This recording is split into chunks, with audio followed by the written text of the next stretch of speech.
Assalomu alaykum hurmatli mijozlarimiz.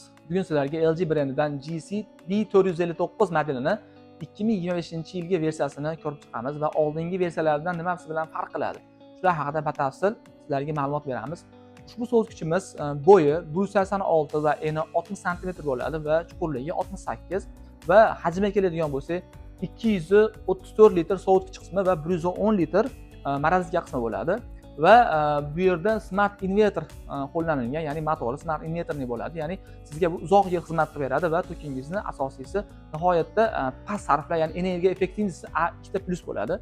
Va bu bilan ko'rishingiz mumkin, nihoyatda chiroyli dizayn bilan ishlangan va asosiysi bu yerda minimalizm bilan, ya'ni eski oldingi modellarga qaraganda minimalizm bilan yondashilgan dizaynga va ko'rishingiz mumkin bu yerda tablosi ham oldida va oldingilarda qora bo'lardi. Bu safar seriya qilib, chiroyli qilib bir-biriga moslashibdi. Haqiqatda chiroyli ishlashibdi. Mana tablolari.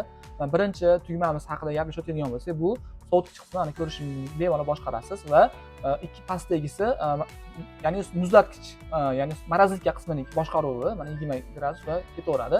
Va keyingi funksiyalari bor. Qo'shimcha funksiyalari bu vacation funksiyasi. Misol biror satilga chiqib ketayotgan bo'lsangiz, bir hafta yoki bir oy bo'lmaysiz, albatta bu funksiyani yoqib qo'yishni tavsiya qilamiz va 3 sekund yoqsangiz bu yonishi mumkin. Mana ko'rdingiz, yondi. Bemalol siz chiqib ketib, sizga energiyani va ichidagi mahsulotlarni aynimasdan ushlab turishda ta'minlab beradi va qo'shimchasiga Wi-Fi funksiyasi ham bor. Ya'ni LG Sync ilovasini o'rnatib olib, bemalol Wi-Fi orqali xolodilnikni boshqarishingiz mumkin va asosiysi bolalar uchun lock funksiyasi. Buni 3 sekundda tursangiz bu yonadi. Ya'ni bolalarimiz kelsa ham mana ko'rishingiz o'zgarmaydi. Va yana 3 sekund etsangiz bu o'chadi. Va sovutgichimizning ichki qismiga o'tadigan bo'lsak, avvalambor bitta narsani aytib o'tib ketay. Ushbu sovutgichimizni, ya'ni eshigini ochganda zazor bo'lmaydi. Mana misol ko'rishlaringiz mumkin, xolodilnik o'zidan qochmaydi. Bemalol hozirgi high-tech uslubdagi oshxona mebellariga nihoyatda mos tushadi va ichki qismini ko'rishlaringiz mumkin. LED chirog'i bilan jihozlangan va asosiysi orqa tarafi metal cooling va oldingilarda ham shunaqa edi.